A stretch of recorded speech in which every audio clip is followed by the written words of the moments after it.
Code of conduct. Heavy is the head that wears the crown. I put in extra work that just can't be found. I took the sword out the stone, wasn't a thing.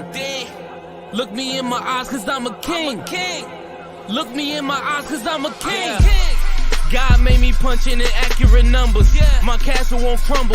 What I tackle will fumble. I've been a leader when they ain't see it, but now my feet is up. According to me, royalty didn't end with King Tut.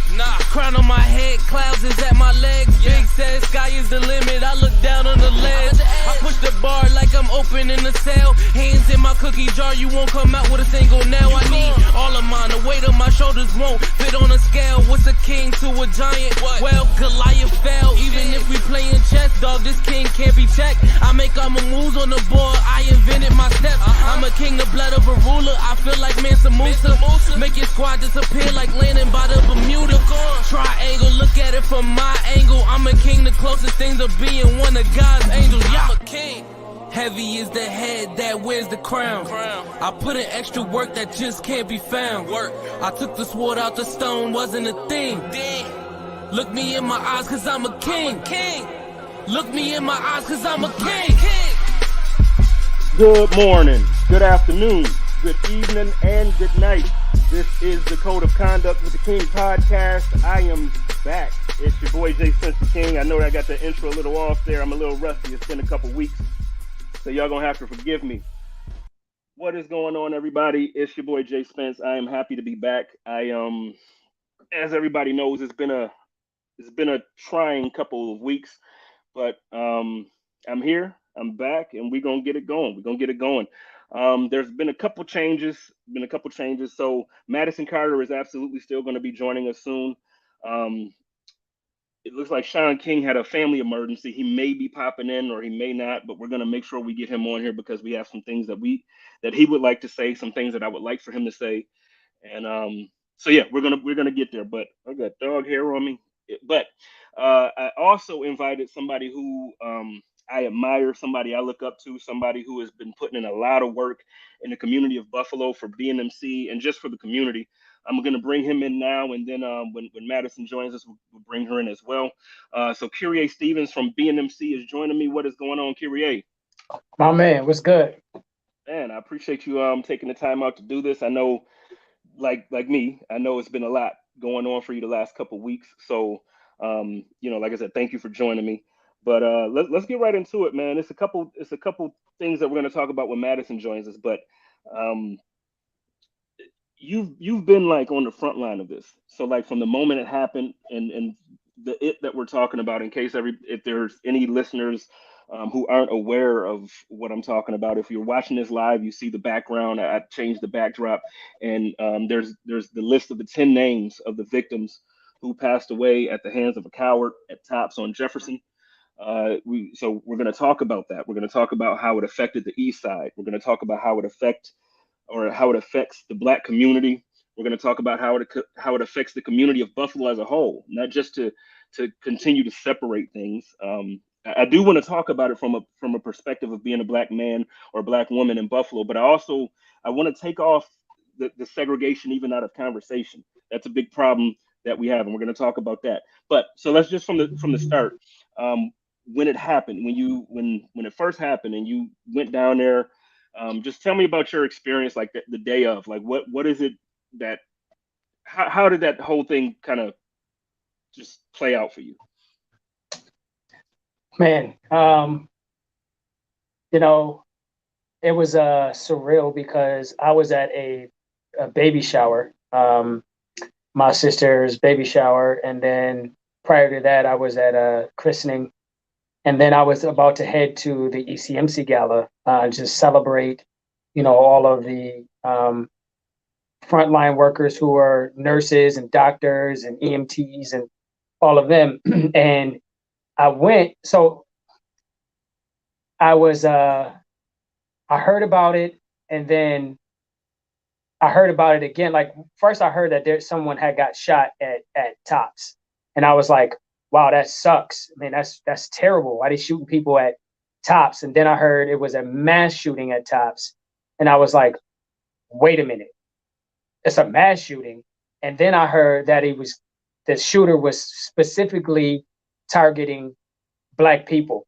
And I was at the ECMC gala. They canceled the actual program part, but the cocktail hour was still there. I was there, and I found myself crying and pulling myself together, and then crying and pulling myself together because, I'm in front of a lot of people and a lot of people I don't know, and a lot of people who are not from my community. So, I finally go home, and then I get a call from my CEO that there's going to be another call tomorrow, and I get on the call, and I was kind of thrown into the forefront, so to speak. I thought I was joining the call to kind of be a contributor, and they were like, "Kyrie, so what are we doing?" And from that moment on, I have been, doing vigils, doing interviews, doing coalescing people, talking to nonprofit leaders, business leaders, community leaders, and just creating a multi-generational, sectored coalition of people to try to make some things change, man. There's always, east side of Buffalo has always gotten a lot of promises, but there hasn't been a whole lot of change there. And I felt at that point that enough was enough, and I gotta do something and create a plan and implement some things, because I was tired of waiting on people to kind of help and come alongside and help Buffalo. So I was like, man, it's got to be by us, for us. So I've been working on that since then, man. And so I've been nonstop, and there's been times where I would just break down, and then I would have to pull it together, because not that I can't grieve, and I have grieved. I have taken some time to kind of think about that. But these people were like people I knew, like, of course, Pearl, like that was, you know what I mean? We know Pearl. Then the security guy that got shot, that was my boy. Remember, Charles Gidney, his uncle. So I was, and plus I grew up over there. I was at church down the street all the time. I lived on Dodge, which was around the corner. My first apartment was down the street at 953 Jefferson. So this is my community. I was there all the time. And that Tops was not just a place to go get groceries. It was a communal space. It was a place where people congregated and saw family and stood in the parking lot. And, that's why he was able to shoot people in the parking lot, because you would stand there for long periods of time talking to family and friends. So, man, this has just been devastating for our community. And, but, we're going to make we're going to use this to make some change. Yeah. So it's in a way you had a similar day to me when the day it happened. But I mean, obviously, I'm out here in Arizona, but I was, at a professional event. I was, doing some things. I was working. It was actually the Levi Wallace Classic. He had a golf classic, and Jordan Poyer was there, and Cam Lewis, couple of the Bills players, and just some good people. I got to meet Levi's family. His mother's an angel. She's an absolute sweetheart. And I got to meet, Jordan's mom, and I got to meet, so I had a good time. And we're in there, and I'm getting ready to do the auction. And it's like, they're like, "Yo, Spence, can you do the auction for us before you head out? Because, and I'm like, cool, whatever." So I look on my phone, and I see there's a mass shooting in Buffalo. And it's like, man, so, I called you, I called my mom, I called, there were certain people that I called my grandmother, and, my grandmother's like, "To my knowledge, everybody's good. We're good." I called my mom, and I'm like, "I know this ain't your Tops, but, just in case, you be out, just wanted to make sure." She's like, "Nope, we're good." And so I go back to doing what I'm doing. And so the thing is, that's the first part for me personally. And this is the first time I'm actually speaking about this like publicly. But I was disappointed in myself, because it's like we've gotten to the point where things are so desensitized, and we're so used to, like, we hear about these things so much that it's like it's a mass shooting, and then you just go back like, dang man, that's messed up, and then go back to what we're doing. And it's not that I didn't care. You know what I'm saying? Like, it's not that I didn't care, because like you mentioned, just like I lived over there on Utica. right, not like literally around the corner. I've spent time there. When you were living over there, there were times that we would be there. When I worked at M&T, there were times that I would go there on my way home, or just several times. And like you mentioned, it was a community spot. It wasn't just a supermarket. It was a place that you would go. You would catch up with people that you haven't seen in months or years at times. And so I drive home, and the entire time I'm still up on it. Like I'm seeing the news and I'm seeing what's going on. My grandmother calls me and she's like, "Yo, what you doing?" And at this point, I'm literally backing into my driveway. And she calls me and she's like, "What are you doing?" And I'm like, "Oh, I just backed up. What's going on?" And she's like, "I got some news for you, but I just wanted to make sure that you were like in a place that you could take it." And I'm like, "What are you talking about?" Like, go ahead. And so she tells me about Pearl, and you know, I already kind of gave a couple weeks ago when I was in Buffalo, I kind of gave a brief, I guess, explanation or description of my relationship with her. But she was somebody special to me. Bless you. She was special to me, and that other people, the people we know, and it killed me because the emotions behind. I guess I was disappointed in myself because I didn't allow myself to care the same way prior to knowing that it was somebody who meant something to me. And I know I can't beat myself up for that. I know I can't sit here and be upset or angry at the fact that, um, you know, my emotions weren't there prior to knowing or whatever. Like I get it. It's not my fault, and I can't put that. But I was upset, man. I was really upset about it. And um, the part that really ended up bugging me afterwards is then it's like this dude went live. This dude streamed it. He He out of apologized to another white you know person that he apologized. Oh, I'm sorry to that person, and then he went to shoot people who were on the ground. And and that's the part. It's like so a lot of times, or during these past 2.5 weeks, um, I've been very, very vocal, mm, very, very vocal. Typically, I don't use my platform to speak about politics, race relations. I don't speak about, like, I just don't, because not because I don't care about these things, but a lot of times, I would refrain from speaking about them because I wanted to give people the opportunity to have an escape from that. So yeah, same thing, like part of the reason why I stopped personally watching ESPN a while ago is because, like Jamel Hill and others were like very vocal, which is cool for them. And I wasn't judging them, but I needed an escape from it. So I try to do that with my podcast. I try to talk about football and the Bills, and I talk about music and all this other stuff that I love. And then it's like something like this happens, and it's like it just doesn't seem as important. It doesn't seem like, it's like talking about sports is a luxury that just wasn't that important. And so I got to the point where I'm like, you know what? I love everybody. If y'all following me for sports and y'all following me for this, I apologize. Because that's not what you about to get from me for a little bit. Like I'm about to mhm, be, mhm. I got to talk about where my heart is. So now fast forward 2.5 weeks, and I can tell you I am no more at peace than I was when it happened. Mm. Like I've been losing sleep. I've been I've been grieving, like you mentioned. There hasn't been a day that I haven't just like you seem normal at one point, then it's just like it's just not the same. It's not the same. And so I just want to, from your perspective, just like what your experience was, just so people can hear, because a lot of times I think, especially like outside looking in, it's like, yeah, we grieve with that community and yeah, we feel for that community. But unless you are actually a part of that community, a lot of Yeah, times you yeah, don't get it.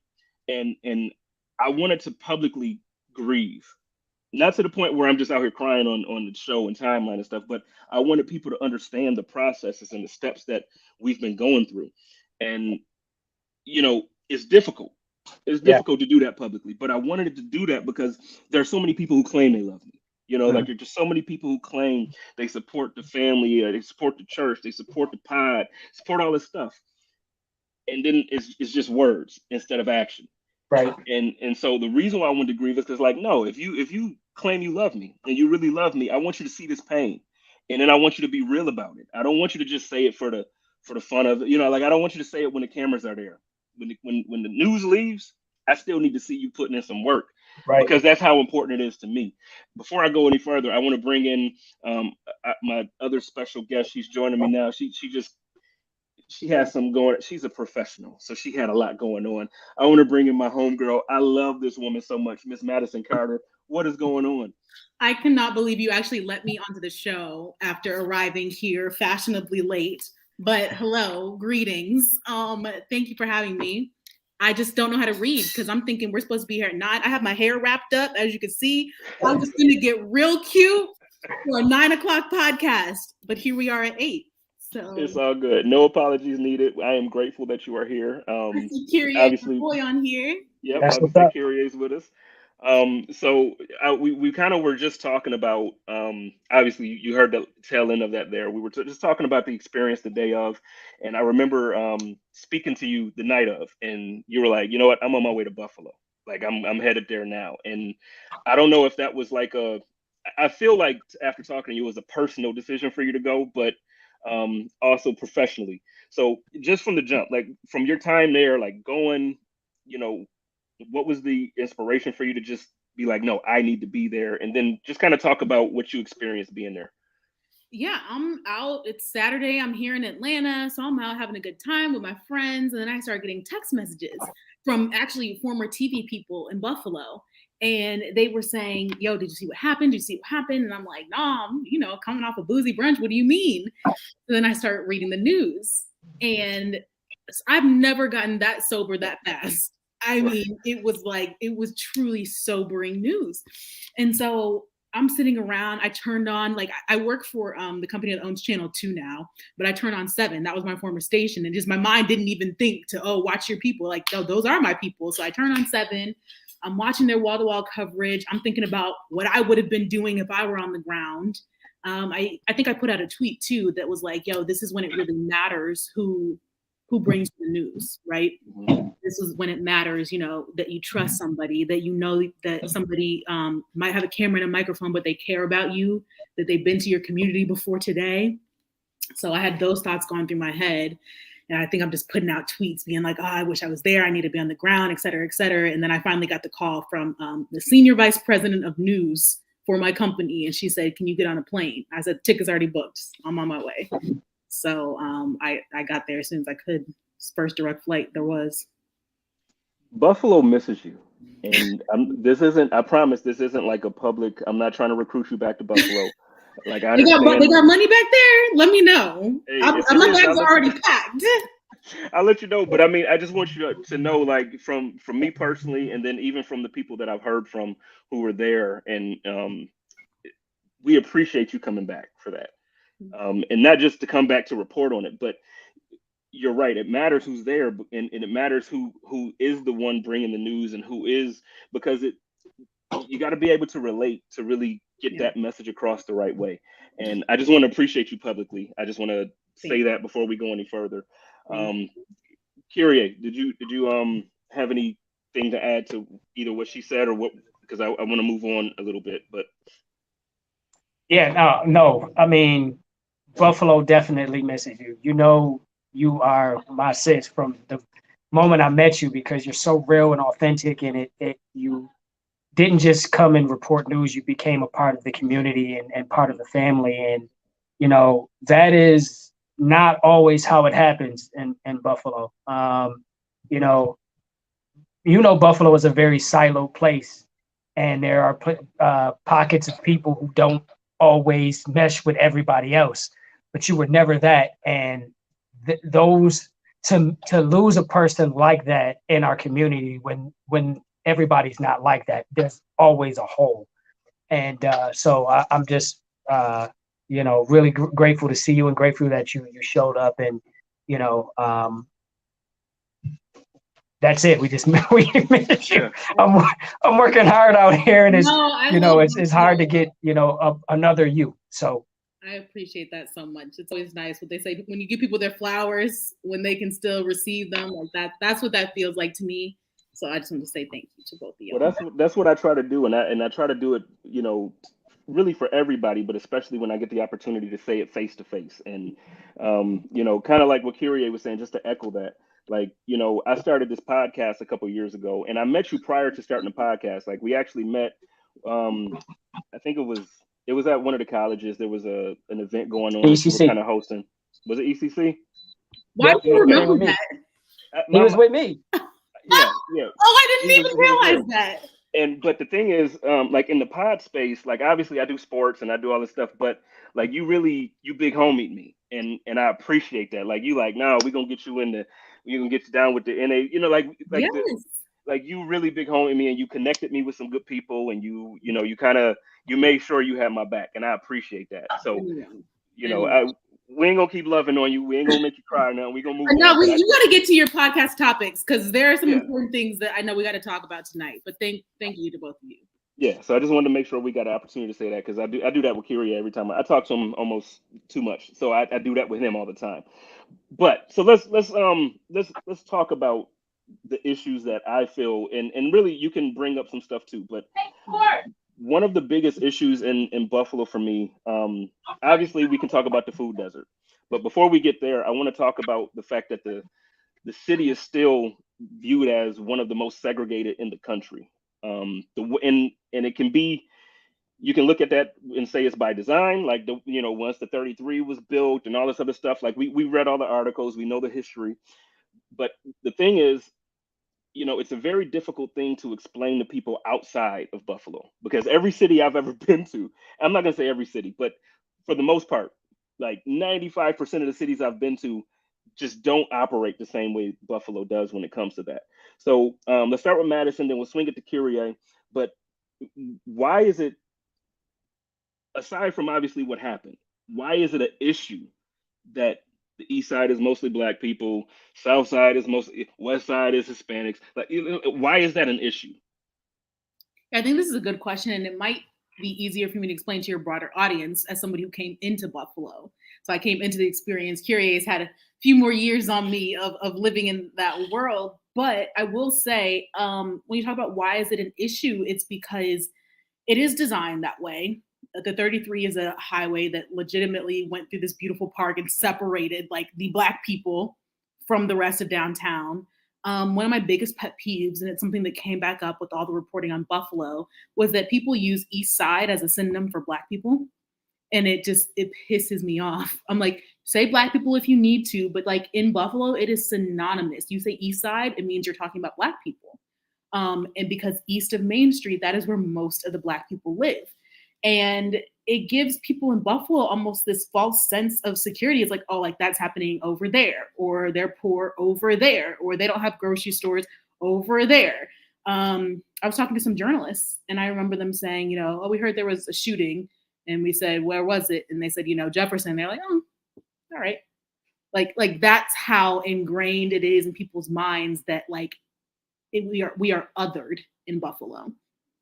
So when you're talking about all the development, the Renaissance rather, that's not happening anywhere besides essentially downtown Buffalo, Elmwood Village, Delaware.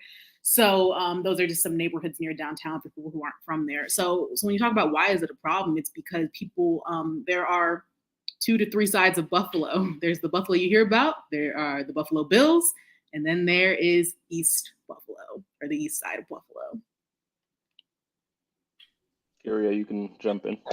Yeah, I just want to kind of add to that. I mean, East Side is synonymous with black people. I mean, 80% of the people in Buffalo that are African American live on the East Side, and one statistic that kind of help people put things in perspective is on the East Side, your life expectancy is 10 years less than anywhere else in the city because of social determinants of health, because of the redlining, because of the food apartheid. It's not a desert. It's by design, so it's food apartheid. Yeah. I mean, the houses are and the infrastructure, not just the houses, but the buildings that are from disinvestment. They're not taken care of. Like it's a place where, being a military brat and live in different places and going and visiting other places, when you come back into the Buffalo, usually people like brag on Buffalo, like Madison said, they take you to waterfront, which is a new thing, or they take you to downtown, they take you to Elmwood Village and Allentown. They don't take you to the east side. They don't take you to certain parts of the west side. They don't take you to certain parts of South Buffalo. And the siloing of Buffalo is, I think, the number one hindrance to its growth and innovation, because there's so much, brain power and superpower that is in these other silos that never get tapped into because they're forgotten and neglected and they're never cultivated.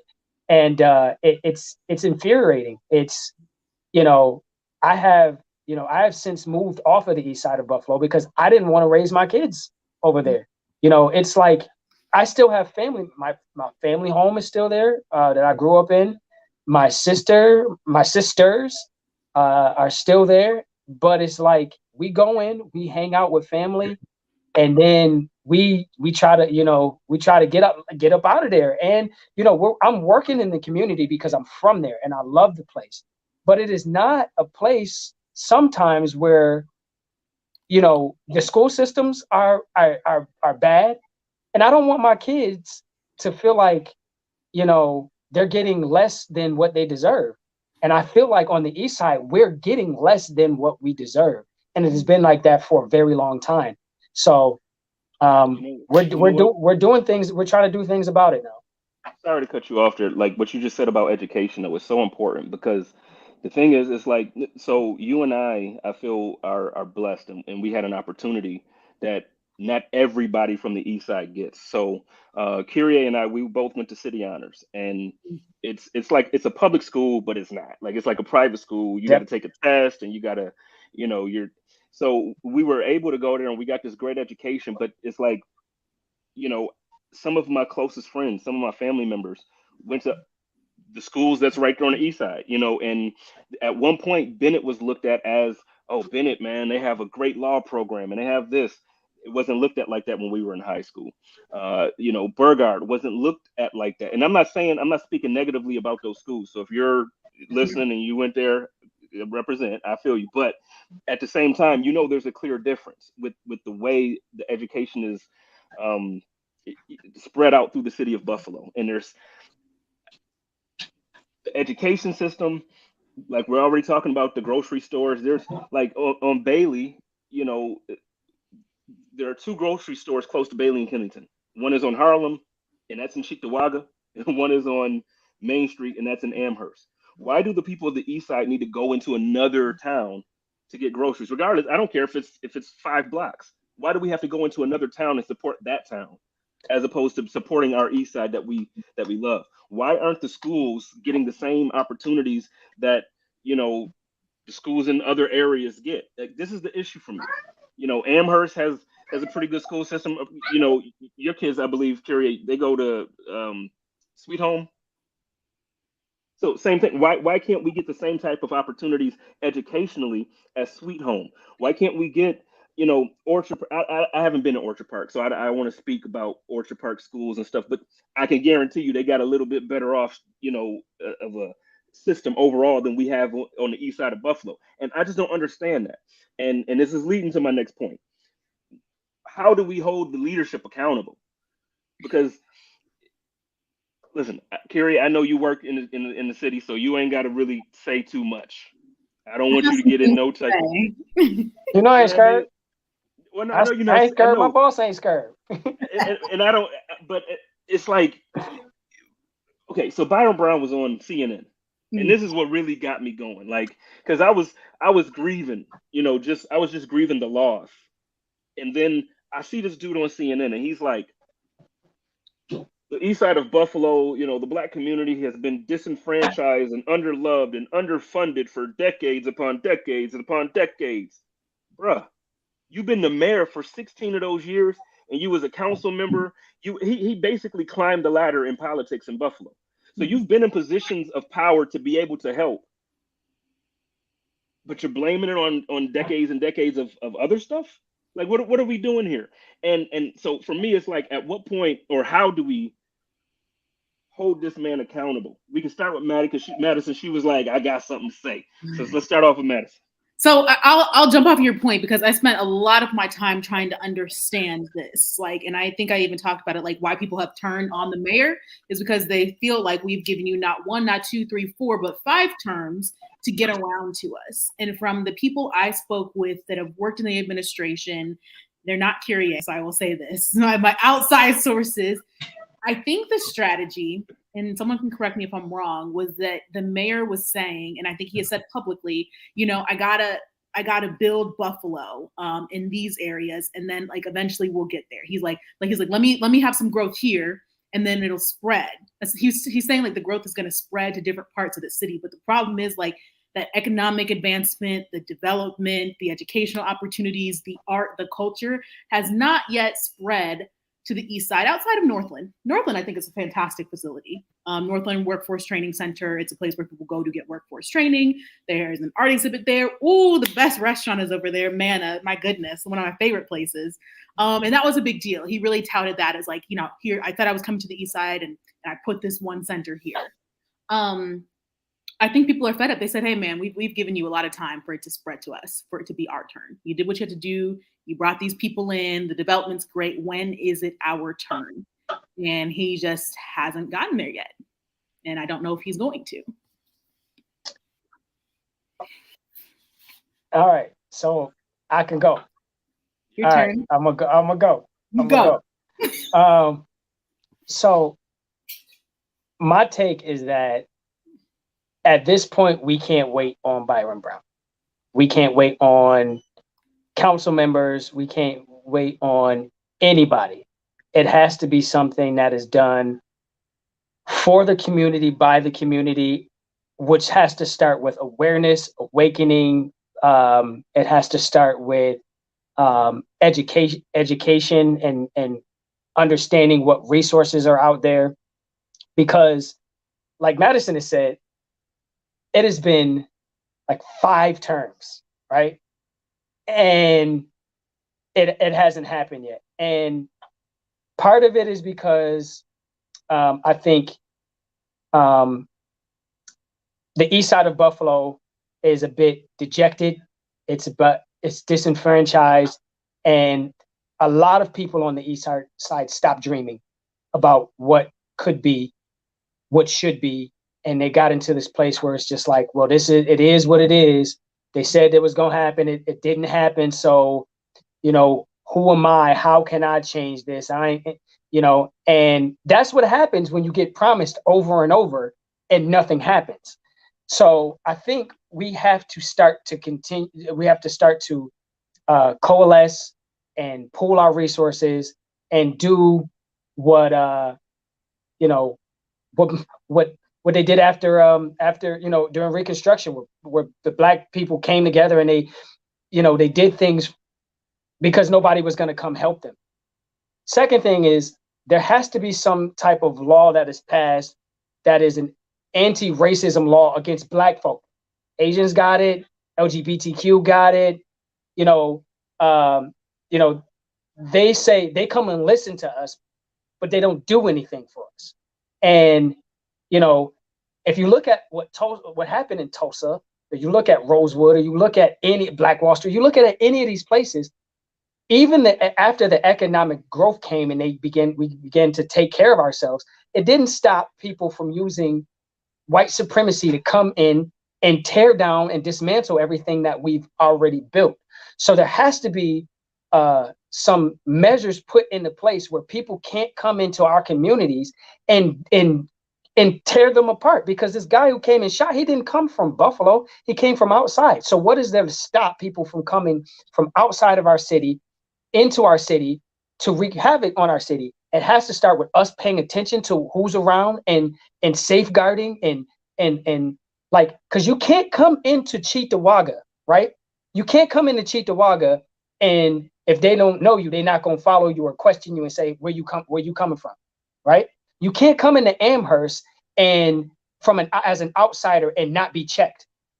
East side, you could come in and not be checked, and we gotta change that. Whether Byron Brown has another term or doesn't have another term, or whoever gets in the office, it's not going to happen with just government.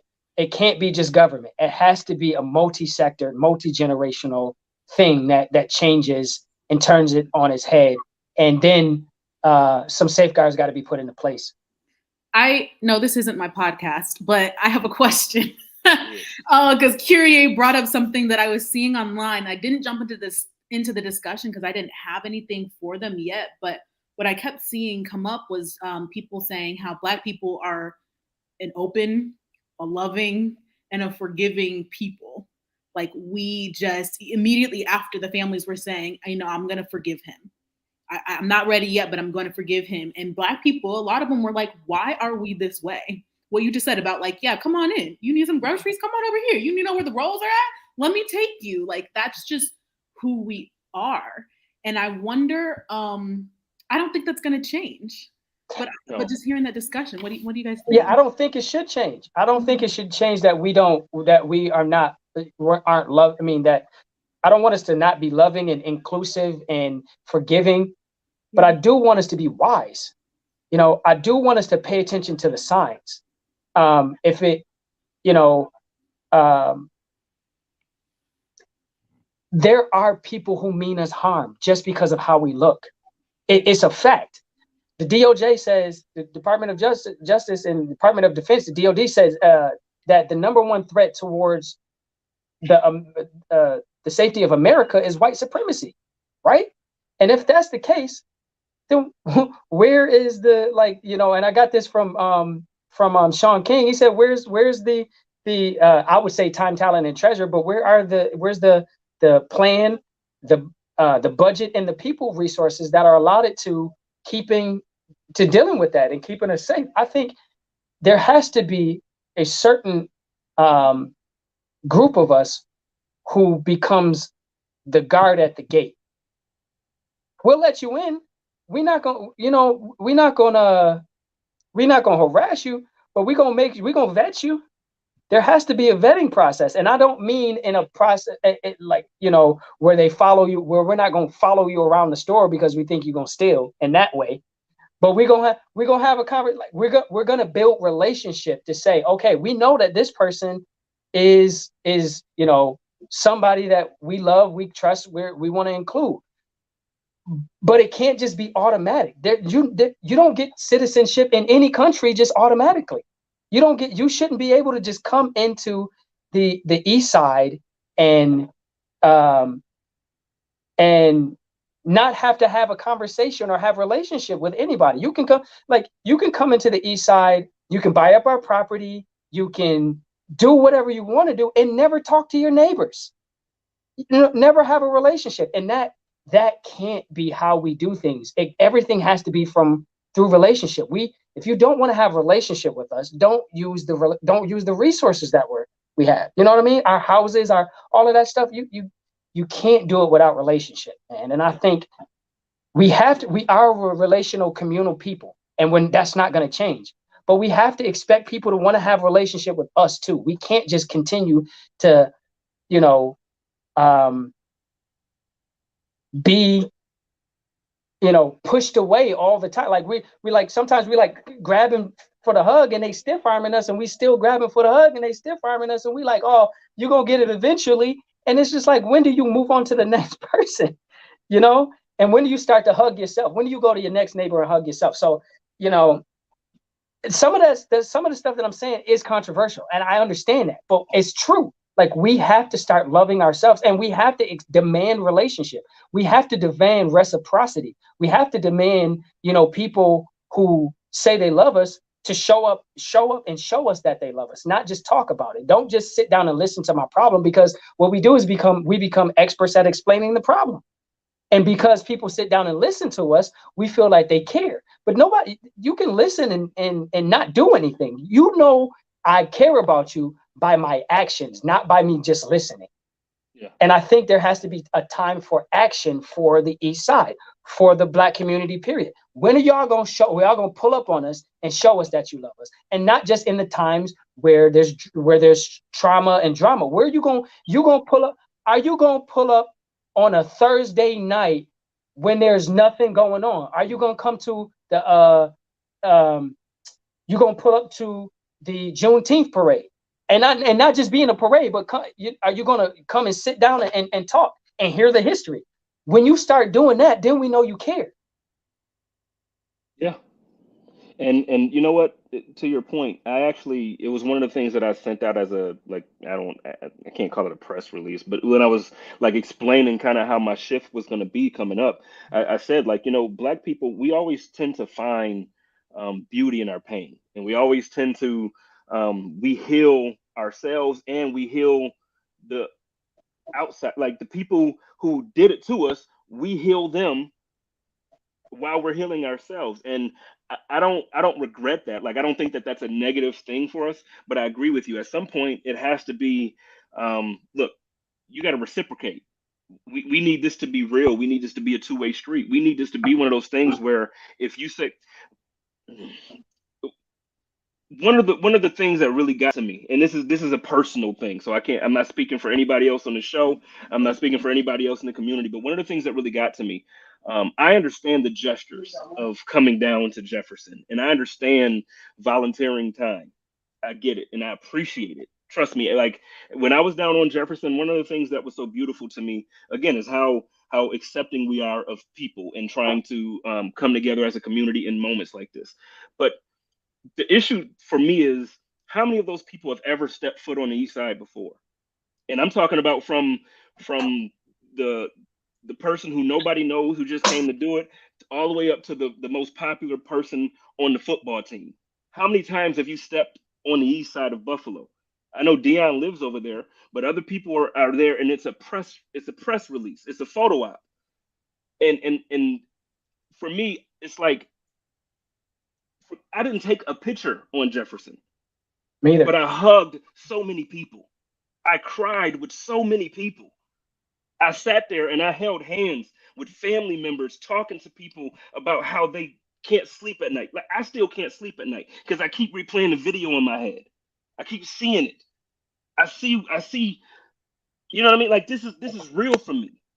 And there were so many people down there that it's real for. It's not just a photo op.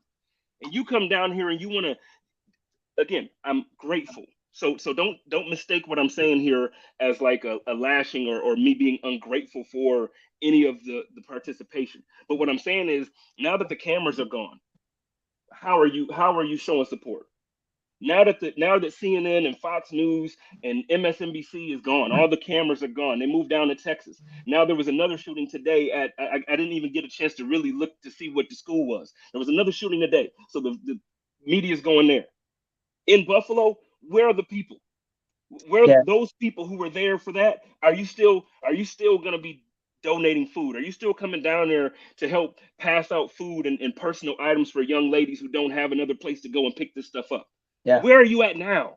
And I'm sorry, I'm getting upset. So I'm gonna go ahead and I will say that I am very pleasantly surprised. Well, Buffalo is trying to live up to the name of the city of good neighbors. There are so many people that I know that some of them had never stepped foot on the east side before that, but now they're interested. Now they want to be a part. And it is, there's less people giving out food. One of the things that was like for those a few days, maybe a week, it was like, it seemed like it was so many people there that it seemed like a festival. And, there was people hugging and sharing food and talking and praying together. And it was terrible because it took that, but it was beautiful to see. And it was like, this is what Buffalo could and should be, is it wasn't, white people didn't look weird on Jefferson, and there's a lot of people who are trying to not just give money, and they're not just trying to give groceries, but they're trying to really figure out how to change some systems things.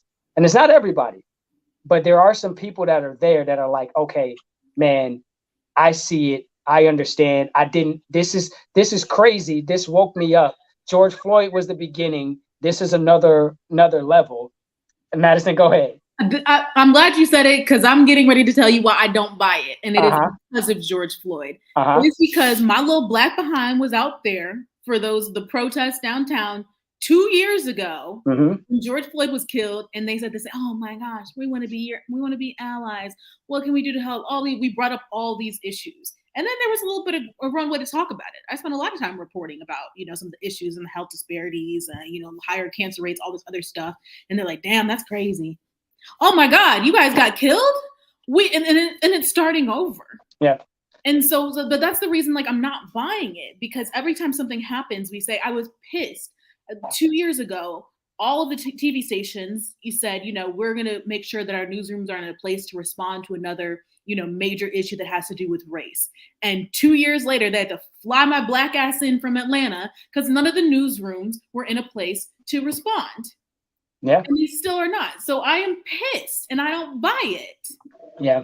Respectfully. I agree with you. Hold on real quick, because that's where I'm coming from. And like I said, I wasn't. So like I said, I want to make sure everybody understands. I'm not sitting here saying I don't appreciate those who came down to help.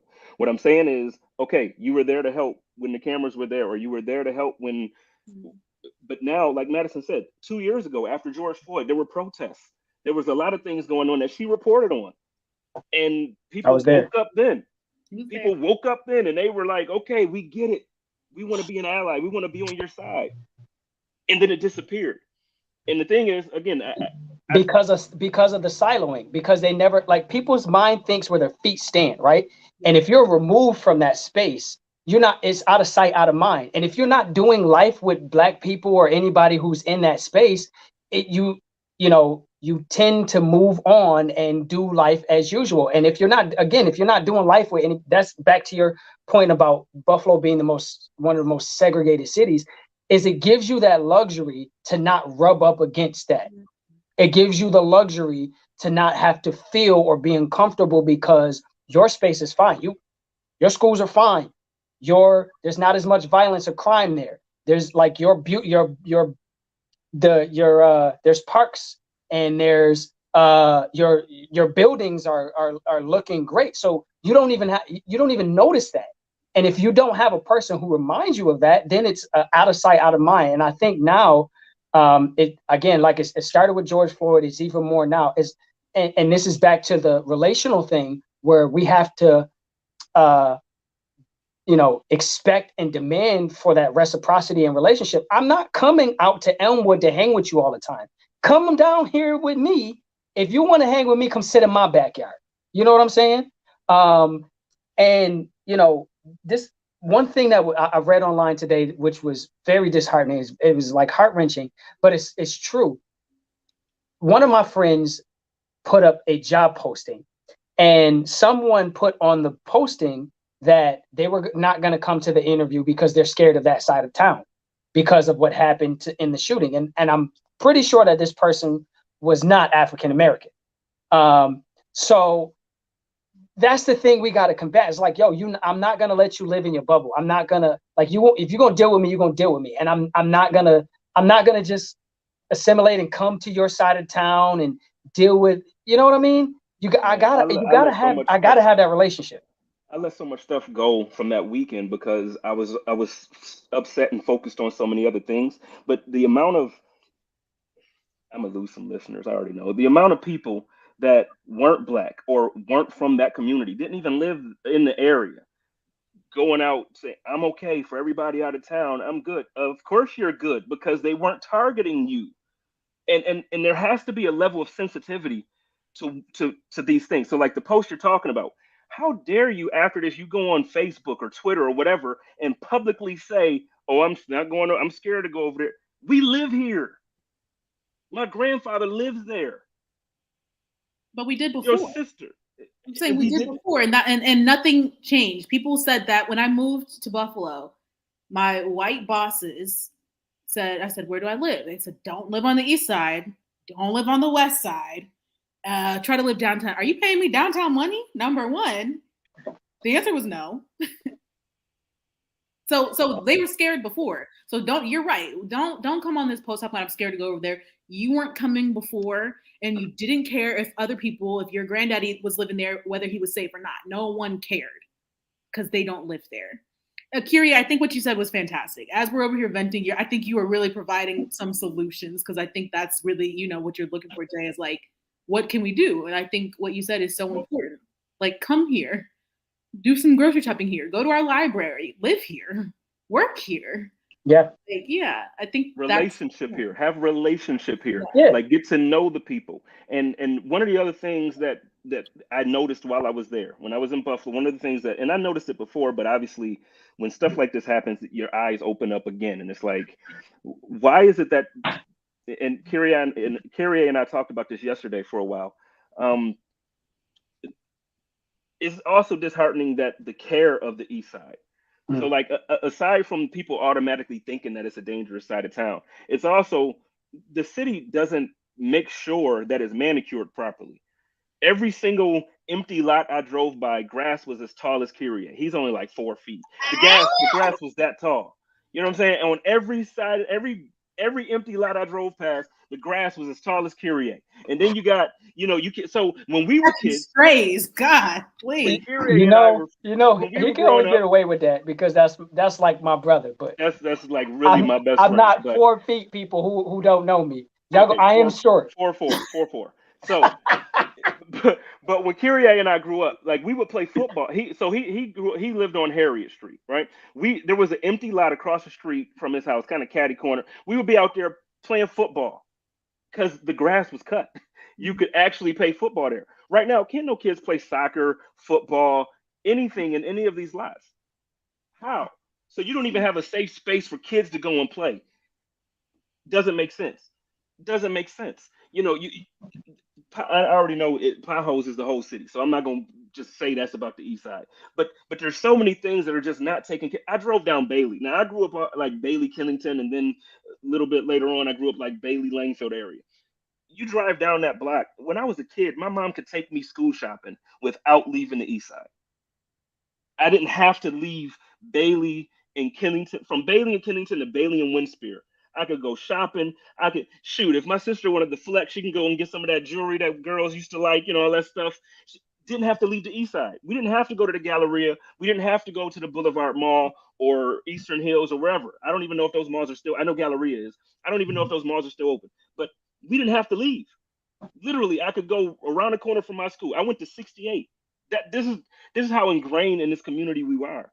Like, we went to school there. We grew up there. We went to church there. Everything there. And now I go back. There's a hole on the corner of Bailey and Killington. That whole building burnt down, gone. You drive down Bailey, it's nothing but boarded up businesses and houses that need to be probably torn down. But there's no investment there. So that's where my frustration comes. Again, like Madison said, I appreciate you, Kyrie, because out of my emotions, you're trying to provide some actual solutions and some thought behind it. It's just frustrating to me. Like, I get emotional about this. So, and that's why I told you that yesterday. That's my problem. The mayor says, Mayor Byron Brown says that there's $18 million coming to the East Side. Right. I was at his budget. I was at the State of the City, and he has plans. He has some plans for the East Side, and plans, Kyrie. I don't know him verbatim because I listened, and I had to leave in the middle of the State of the City because I had another meeting. But I did hear him say at least once that there was $18 million coming over. So I think Buffalo is in a space right now where, because of the American Rescue Package, because of George Floyd and this tragedy, to be able to hold some people accountable, because they can't say now that we don't have the funds for it. They can't say now that we don't know, we didn't see, we don't know, we haven't been over there. Not just the mayor, but you can't say, business leaders can't say that, nonprofit leaders can't say that. You can't say that there's no money, there's no resources, there's no people to come help build that, because there's a flood of people that came to volunteer. You can't say that you don't know what it looks like. So we're in a space where if they don't do something right now, then it's even more of a scandal than ever before, because they could say before, oh, we don't have the plans for that, or we don't have, and we're coming up with a plan. we didn't have the plans for that, or we don't have the resources, or we don't have the manpower, we don't have the time, talent, and treasure for it. Now you got it all. So we'll see what happens with it. We'll see what happens with that. And I think this is my area, right? When it comes to accountability, this is what I'm pushing for. This is what our job is as journalists. And that's where I'm looking back at the journalists on the ground, and I'm saying, you cannot let these people go without holding them accountable. That $18 million, I want to know every detail of where that money is going, every dime, penny, and cent. I was on another program a while ago, and somebody asked how can we make sure people don't forget about Buffalo? And I'm like, this is where, as journalists, I need them to continue this storyline. Like, you did the family tributes. Now I'm sitting down here in Atlanta, and I'm like, hey, did all those families who said that they were going to have funerals paid for, were they paid for? Like, how did that happen? Where did all the money go? All these donations that are coming in, where is that at? The grocery store, they keep talking about tearing it down. I was like, why don't you look at other places around the country? There's a grocery store by my house. I'm going to say the name of it, and it's terrible. It's called Murder Kroger, because people used to get killed at this Kroger, not mass murder, but there was a murder here, there was a murder there. And so they tore the whole thing down and they rebuilt this euphoric Kroger. Mm-hmm. And now so I'm like, do a story about what happened in other places where tragedies occurred, like what they did to those grocery stores, you know? Yeah. Like this is me. That was 7 stories right there that I have not. Was that 7? 7. Yes.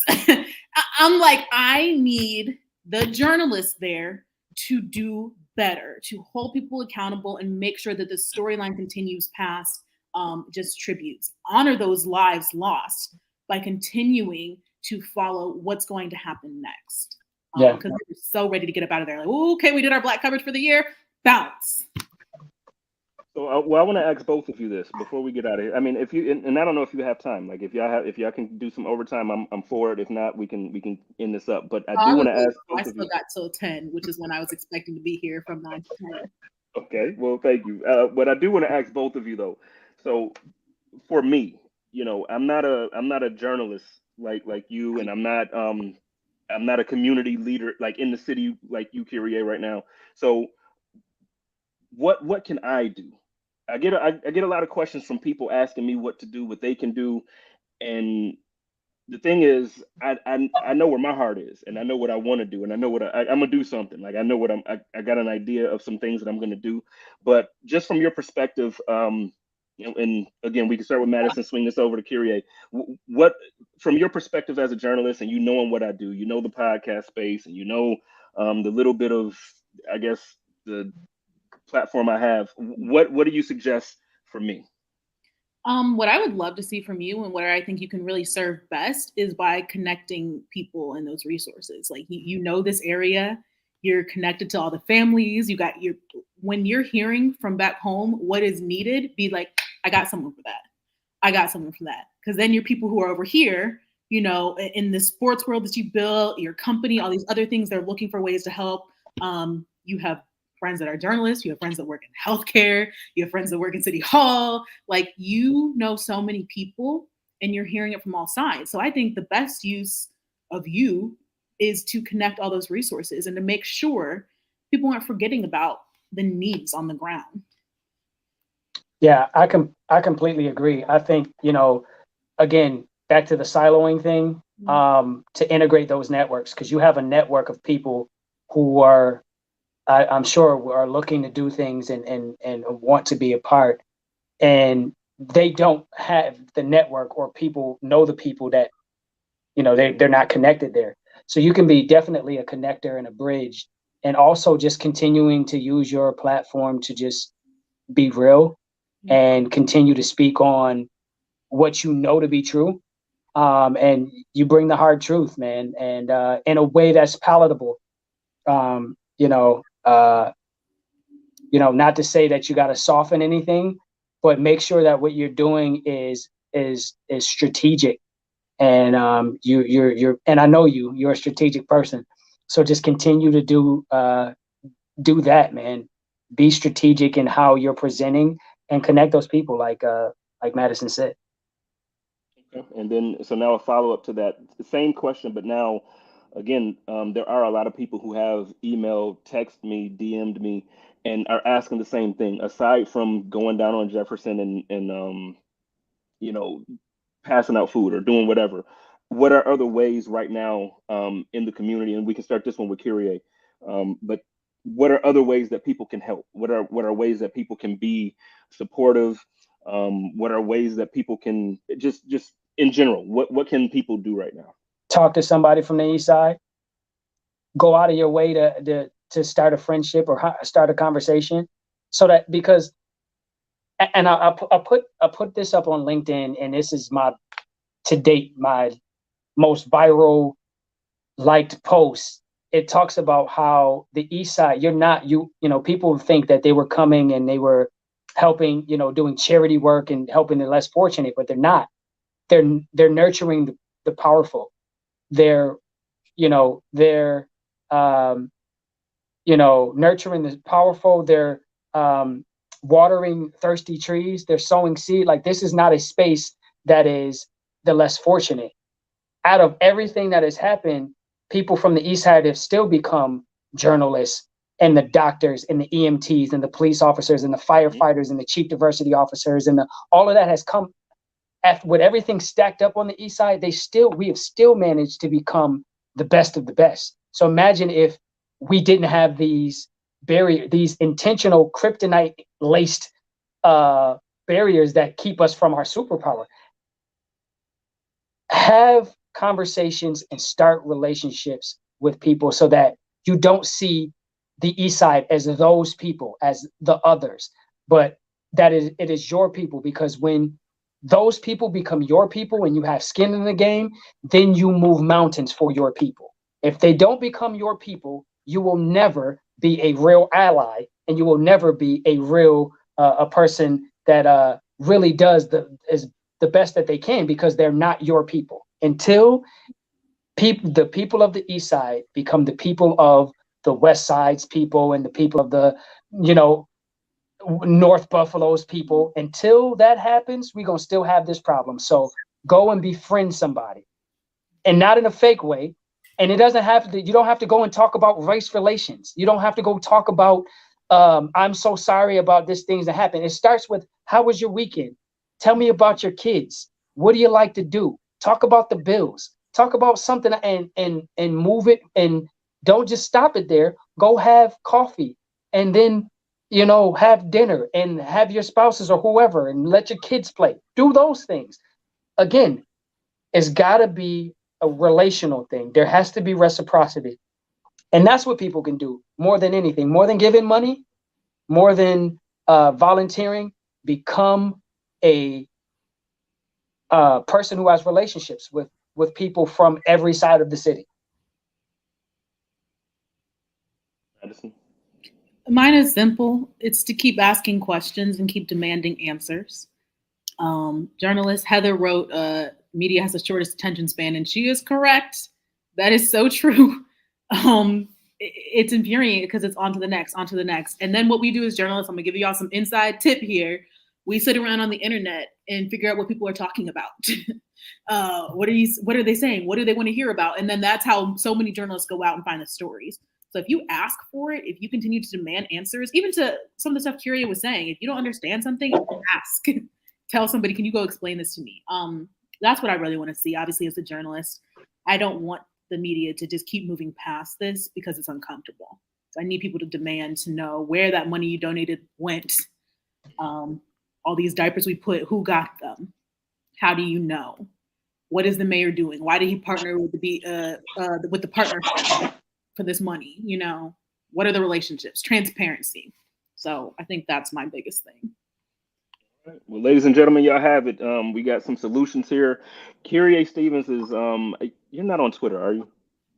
Yeah, I never tweet. He lurks, okay. Long-time lurker. Yeah, he lurks, but I don't even lurk. I don't even open the app. I stay away from it. You got to get on the Bird app. We have so much fun over there. There's so much going on, man. But you can find him on Instagram. I know for sure. You can find him on Facebook. He has a lot of things going on. So if you're trying to get involved in the community of Buffalo, or if you want to help out, you know, it doesn't matter. Like, whatever your position is, he has things going on that you can put your hands on and be a part of. So check out Kyrie, and obviously I'm sure everybody is following Madison. If you're not, what the hell is wrong with you? Like, why are you not following Madison? She is the best reporter that we've had in Western New York, and I'm not saying this because she's on the show. Everybody knows how much I love Madison, and if y'all don't, y'all can go ahead and unfollow me now, because I'm telling you, because no, like, look, there's certain people, and Kyrie is one of them, and there's certain people. If y'all not for the people I'm for, like certain people, it's non-negotiable. You know, it's like okay, I get it. Football, yeah, I love Josh. You don't have to love Josh like I love Josh. It's football, but nah. Kyrie, what he's for and who he is as a person, if you're not for my guy, you're not for me. Madison, who she is as a person, not just what she does as a journalist, who she is, if you're not for her, you not for me. So I'm telling y'all now, go rock with Madison. She's doing it. She's down in Atlanta now, but she'll be back in Buffalo sometime. Do either of you have anything you want to say before we? You my agent? He's my agent. He worked on my contract. I get you. I mean, I make it happen. I'm just saying, I'll make it happen. I'm gonna try to get you out in Phoenix, though. Forget that. You know what I'm saying? It's hot out here. It's hot out here. It's hot. I'm gonna go back where I can use my coats year round. I don't even own a coat no more. I don't even own a coat no more. But do either of you have any closing thoughts or anything you want to say before we get out of here? No, just thank you for continuing to bring light and truth to to media. I mean, it's refreshing, and I just love you, dog. You know what the deal is. I ain't even gonna get into the whole thing, but I appreciate you, man. Yeah, no, Kyrie is really my guy. Like, this isn't like, I know he was very professional on here. I'm gonna just tell y'all should hear the stuff he says to me when I answer the phone. Like, y'all would think, like, who is this, even the same guy? So, like, he's my guy like that. But listen, I love y'all. Both of you. I love everybody listening. We're gonna get on out of here. I do want to say before I go, I am gonna return tomorrow for the Hump Day Hotline with Joe. I was kind of taking a break from football talks because, like I said earlier, I just didn't feel like it was important with everything going on. But when I was down on Jefferson, one of the things that I didn't personally realize, I didn't realize how many people love me and look to me for an escape at certain points of their week, or how many people look forward to the show. So I am going to get back to talking about football, but you're going to get these episodes like this every now and then sprinkled in more often, because I think it's important for me to keep these conversations going, and I don't want to ignore them anymore. I don't want to ignore using my platform for things that I actually care about. I don't want to just call Kyrie when I get done with my show and complain. I actually want to use my voice to speak. So I do want you to know I am back with the football talk. We're going to get there, but this is something near and dear to my heart that I'm going to be making noise with. So we're going to get on out of here. Y'all know how I do it over here. Y'all love each other, take care of each other, and live in peace. And as always, stay positive, test negative. Go Bills. Y'all can say go Bills. Go Bills. Go Bills. Code of conduct.